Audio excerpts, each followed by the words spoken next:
Check, check, check. Check, check, check. That's what you like to say? I don't like to, I don't, Om Bor Bor Va Svaha. Who are you? Who am I? I'm Joan Jett.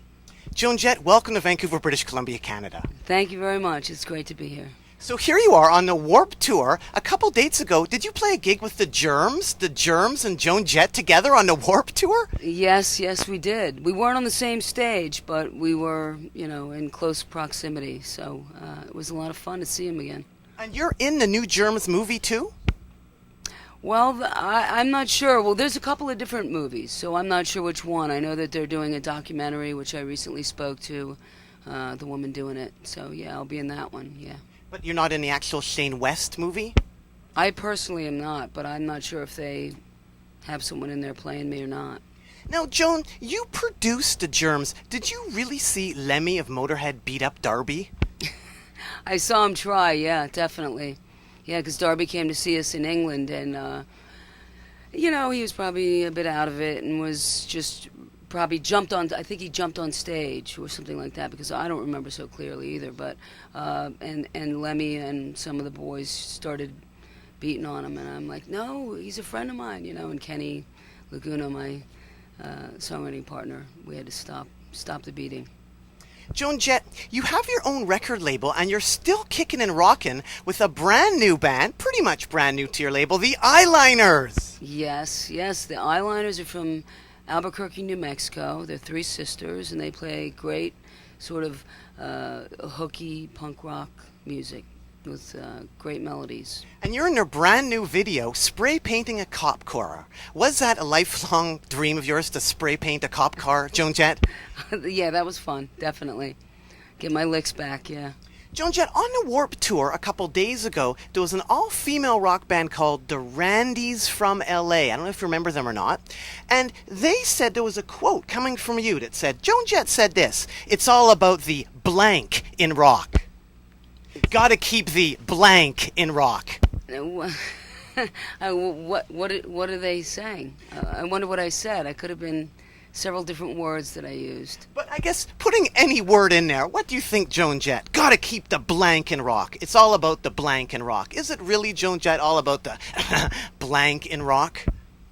Yeah, it's all about, really, it's about the connection, and part of that connection is really guttural and sexual, and I think that's some of the resistance that people have with women playing rock, because rock and roll is that. It goes right to your crotch, and it should. Joan Jett, you have a new song called Bad Time. Yeah, that's one of the songs on the new CD, yeah. Did Canada at one time give the Runaways a bad time when you opened up for Rush? Were Rush mean to the Runaways? Well, so I believe some of the guys in Rush weren't really Runaways fans, and probably made a few remarks here and there, yeah. Now, why would that happen? Rush, I mean, that's like Canada's national band. Have you seen them since? Do you have any idea why they do that? Can you remember anything about that incident? It's kind of vague because it was so long ago, but I think one of the guys said something derogatory about us, or, standing side stage or something, and, I just was probably very angry at the time, but as I look back on it, you just have to try to take it with a grain of salt and figure he fits into with the many people that are threatened by women playing rock and roll, and it wasn't about the music. Maybe the audience liked us better or something. Many people in Canada do love you, especially photographer Bev Davies. She took these shots here, I don't know if you remember, from the Commodore Ballroom in 1980. I don't know if you remember that gig at all. I don't, actually, but I remember the time. Now, looking closely, what are you wearing? I don't know what the hell that is. There is something around your neck. Is that a baby pacifier around your neck? Yes, it is. It's a pacifier, and that is sort of a remembrance or something to signify something that I went through in the Runaways. And when the Runaways went to Scandinavia for the first time, to Sweden, we got off the plane and were greeted by hundreds of beautiful girls, blonde girls like young teenagers, wearing real pacifiers and sucking on them and saying, "Can we have your autograph?" And we were like totally confused by the whole experience. We had just come from Japan, where we were also held in high esteem by all the young girls, and I understood that a little more because Japanese society, sort of, women are second-class citizens, so the girls were looking at us sort of as empowering them, I suppose. But the whole pacifier thing, I was confused, and I asked someone, and they said it's sort of it's a fad, it's a fashion. So one day I found a silver pacifier in a jewelry store, and I just had to get it, and that's what that's about. From Vancouver, 1980, Joan Jett. Yes. Now, another Canadian that loves you is Peaches. Peaches loves you, and you love Peaches, too. Yeah, I think Peaches is great, actually. I think she's a lot of fun. Her music is a lot of fun. And I just saw her actually play opening for 9 Inch Nails in Milwaukee a couple weeks ago. Joan Jett, Peaches loves feminine body hair. Do you think feminine body hair is underrated? Yeah, I guess it depends on who you ask, definitely. Joan Jett, you also have a song called Fetish. Yes. Now, speaking of fetishes, is it true that the Runaways once made a pea popsicle? Yeah, that is true. I have this quote. We gave one guy who messed with us a popsicle that was 10% lemonade and 90% pea. Yeah, that wasn't all the Runaways. That was actually at my party house that we used to keep them there for if we needed them. Then he goes, this tastes like shit. Without missing a beat, Joan Jett said, you're getting close. Well, I don't know if that was exactly the words, because I don't remember who would have been there to actually repeat, but that sounds pretty close. So why did he get a pea popsicle? And did a lot of stuff happen? Like if you mess with the Runaways, you're gonna get it. Well, I'm not really sure exactly where the pea popsicle thing came from. It was more like revenge on people that would screw with my friends and I. And maybe the Runaways too. Joan Jett, are you ever going to do another rap? Like you worked with Grandmaster Flash. Is there going to be ever another Joan Jett rap? Never say never. Maybe. Joan Jett, I want to read you a quote from the book The Boy Looked at Johnny. It's by Julie Burchill and Tony Parsons from 1978, and it's all about punk rock. I don't know if you're familiar with this book at all. I am. I know both of them, yeah. It's amazing. Joan Jett is the last rock and roll star as you know it in the world. Never again will glamour, youth, melody, and desperation find their way onto a big-time stage within one teenage body. How can you even comment on something like that? I think that they were great writers and good friends of mine, and I just feel very humbled by those statements. It's incredible because they were complete punks. They hated everything American except Joan Jett. Let me continue. After Joan Jett, all Americans are peanuts. Then they go on to say, polystyrene of the X-ray specs is the best thing about British punk rock, while Joan Jett is the best thing about American punk rock. I'm very grateful. It's incredible, and that is coming in like 1977, 1978, at the height of punk rock. You are held in esteem by these snobby punks. That must have been a great feeling. It sure was. I remember at the time when they wrote that, and it did make me feel very good, definitely. Joan Jett, did you also party on Sid Vicious's houseboat? And did Sid Vicious really have a houseboat? It wasn't Sid's, it was the Runaways. We rented it for a couple of weeks because we were there to make a record. And so we were living on the Thames River on a houseboat. And we never made the record because things fell through. So it wound up just sort of being a party boat. And some of the girls would party with their friends, which was more like a heavy metal party thing. And my friends were people like Sid and Nancy. Joan Jett, were you really rescued by Manuel Noriega? No. What do you mean? You were in Panama and you had to be like flown out by helicopter by Manuel Noriega. Well, I remember being in Panama, but I don't remember the whole. I believe he was a fan, or he wanted to meet me, or. To refresh you, am I wrecking No, go ahead. Come on over, Kenny Laguna. Kenny, come in. Could you please introduce, who do we have here, Joan Jett? Yeah, Kenny Laguna is my songwriting partner, and he good one. He produces all my records, and he's my best friend now for probably 25 years at least. Welcome, Kenny. Thank you. How you doing? Good. Back to Manuel Noriega. Well, we we were the first English-speaking band of note ever to go to Panama, even though those guys had that song, Panama. No one ever went. No Australians, no Brits, no Canadians.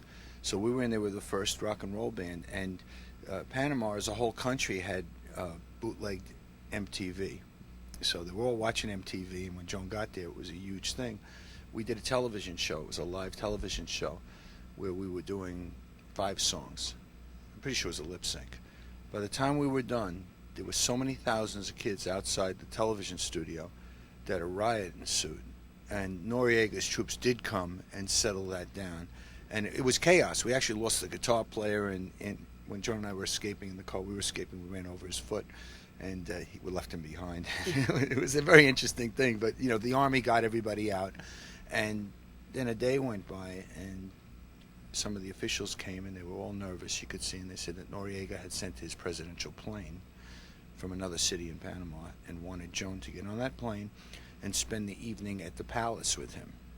And Joan was like, no way. I'm not doing it. An evening at the palace with Noriega. Yeah. Doesn't that sound a little frightening? Alone. But then, remember, Noriega's still running the country, so then the State Department, who watch when you're doing these things, and we were involved with, the American government hooked us up with this and that. Joan actually opened the Panama Canal physically with the big wheel. I mean, we were plugged in, but they were all nervous about this because the protocol has to be handled carefully. So they worked out something weird, and they whisked us out of the country on American military. And, you guys know about the American military, right? Thank you very much for the update. Kenny always comes through, doesn't he, Joan? Yeah, well, he remembers those details. They just kind of go... Joan Jett, you have a song called Change the World. Yes, I do. Do you have any tips for winning over an audience? Because in 1982, you played a police picnic in Toronto. Do you remember that?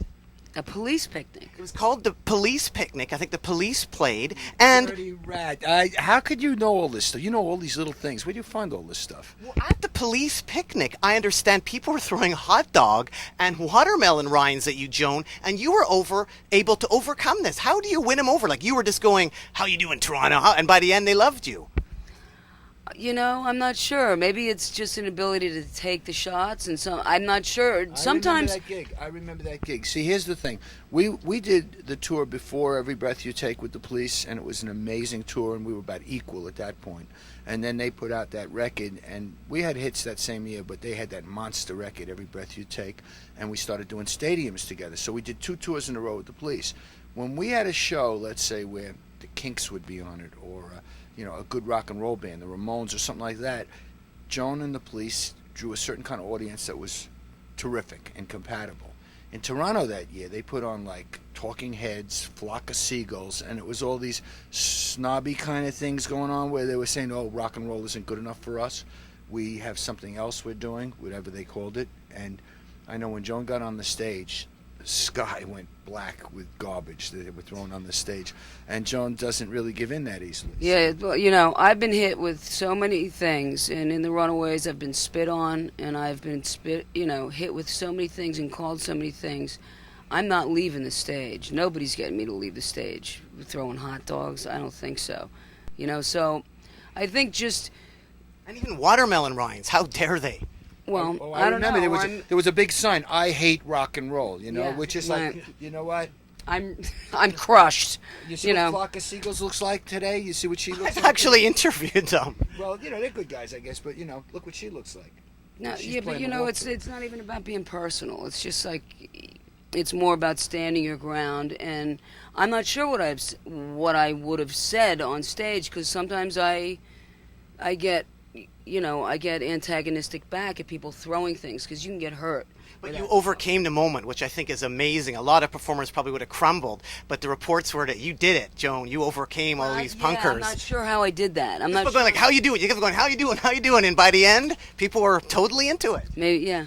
Well, that's good. Joan Jett, winding up here, I also want to ask you about Evil Stig. You contributed to the Evil Stig recording, and in the end, that totally helped out. Mia Zapata's murder, a cold case, was actually solved. That must make you feel great. Oh, we were all so happy when we heard that they caught the killer. But that was a very intense time. It was very moving. It was special. It was sad, but it was also exhilarating to be able to do the Gits material and be able to sing those songs that Mia sang and made popular with her fans, and to take it around the country and explain what had happened to people, and to be in this band Evil Stig, which means Gits live. That's backwards, So I'm just really honored to have been a part of it. I have a song here from a Runaways tribute band called Cherry Bomb, and they actually have one original song called Runaways Rule.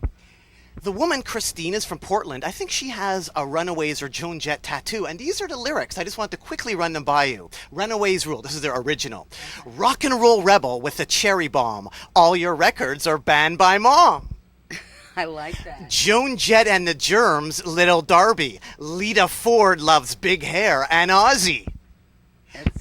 Cherry Curry was a fox with Jody, doing the teenage twist like Boney Maroney. Leather, latex, and lingerie. Runaways, you make my day. I like it. 'Cause Runaways rock, Runaways rule, Runaways gonna take you back to girl school. I knew that one. Yeah, that was a common there. So I guess what I was wondering, what's it like fighting Chuck Norris? Well, you're not going to win.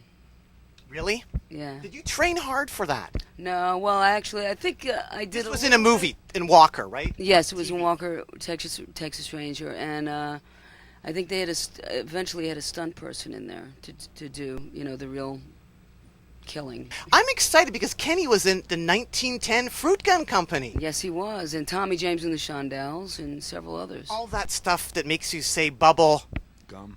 Now, lastly here, I want to ask you about this book. Are you familiar with this book here at all? The Devil's Disciples. I'm not. The Devil's Disciples, The Truth About Rock. What does it say? Well, what it says, Joan Jett, is I open it up here. The Devil's Disciples, The Truth About Rock. Very scary, The Devil's Disciples. In 1982, Joan Jett put out a record which included a version on cassette of an old Rolling Stones tune called Star Fucker. With a title like that, she should have known better. But rock stars think they can get away with anything as long as we let them. When the Stones tried to market the same tune, their record label made them change the title to Star Star and mumble their way through the offensive lyric, which they did. Joan didn't bother. And boy, was she sorry. When that K-Market chain found out about the song, they refused to handle the product and started shipping back the tapes. Since cassettes now outsell albums, that hurt. Jet manager Kenny Laguna says they lost $225,000 in sales the first 2 weeks of the boycott. As other retailers heard of Kmart's action, they also followed suit. And before long, Joan Jett's new album was stalled on the charts and falling. The Devil's Disciple. What's the story behind that? What the hell was going on? How'd you get in this satanic book? That is hysterical. You got me. I don't know how I wound up in there, but Do you remember any of that, Kenny? Well, totally remember it because I got yelled at by all the marketing people. But what happened was we went into the artwork gets done ahead of time because that's the longest lead time, and we had finished the artwork. And in those days, if you remember, cassettes would be uneven, so there'd be this long blank thing if one side was longer than another. So we had just enough time blank on side one to stick something in, and we looked at what was in the can, and we'd done Star Fucker as a groove because we were playing it live. It was a big number for us live, and we just recorded it and had it in the can, and we're in the mastering room, and at the last second we said, let's give them some extra music, and we thought that was a cool cut. We didn't really think the whole thing through, and when they discovered it, remember, it was unmarked, so that's the thing that got us in trouble. It didn't have any kind of warning for parents, so they'd bring it home after having, I Love Rock and Roll didn't really have any racy lyrics, so they'd get through the whole thing, and all of a sudden these parents would be listening to this thing and just freak out, just like I did when I had my little kid bought the Guns N' Roses record with "You're Fucking Crazy," and stuff. But we did get into a big hassle, and then Joan and I spent the next 3 months going around the country and going to the head offices and apologizing, and in the end, we made some good relationships. And in the end, you made the book The Devil's Disciples. Congratulations. Yeah, I'm proud of that. I know, that is just totally awesome. Well, thanks so much for your time, Joan Jett and Kenny Laguna. I think Kenny's also totally amazing. Not this is the Kenny Celebrity Roast or anything, but he got you together with some Beach Boys. Yes. Like, that's not too exciting for you, I don't think, is it? Like the Beach No, Boys. I definitely enjoyed it. But you got the Beach Boys. was one You were of- able to fulfill a fantasy Yes. to be able to get the Beach Boys on a Joan Jett recording. Thank Where do you. you get all this stuff? Your research is amazing. Where do you get all this stuff? Well, when you guys do so much great music, it's pretty hard to ignore it. Thank you. When you make it to the Devil's Disciples, I really appreciate that. Beach Boys moment with Joan was one of the best moments of my life. And one of the really interesting things that happened there was Darlene Love was on our label, on Blackheart Records. And Darlene Love sang the Do Run Run and He's a Rebel and Today I Met the Boy I'm Gonna Marry. She's a legendary singer for Phil Spector. So Darlene Love was with us, and she came in, and when Carl Wilson, rest his soul, came by, and he said, well, who's going to be doing these backgrounds with us? I said, well, Darlene Love is there. And he says, Darlene sang on all our records. She helped arrange In My Room and Why Do Fools Fall in Love. I'm going, you're kidding. And I said, Darlene, you never mentioned it. All she talks about is Tom Jones, because she's from another era. And I said, oh, my God. So then we had Darlene, who was actually on all these original Beach Boy records. And gradually all the Beach Boys who would never go in the same place together, they all showed up because we only invited one. On Joan Jett's record. Joan Jett, anything else you want to add to the people out there at all? Just that I'm very excited to be here in Canada, and I look forward to doing shows and meeting the audiences. And Did you mention the name of our new record? Sinner? it's called Sinner, so that Devil's Disciple, If you don't own this record, give up. Why should people care about Joan Jett? Why should people care? I'm the wrong person to ask that question. Why should people care about Joan Jett, Kenny? But I can't Because- talk about. It's very hard for me to, say that. Joan, first of all, when she started in the Runaways, they were doing it in a vacuum. There was no model. There was nobody to really to point to or to compare to. They were in a vacuum. They took a lot of abuse, a lot of hits for the home team, and that's one reason. And the other thing is that Joan has never changed her style or her focus to adjust to the music world around her. She's always been out of style from the get-go, and has managed to have a few hits in spite of it. Well, thanks so much, Joan Jett and Kenny Laguna. Keep on rocking in the free world and doot doodaloo doo. Dude. Yeah, thank you. Thank you very much. Thanks for having us.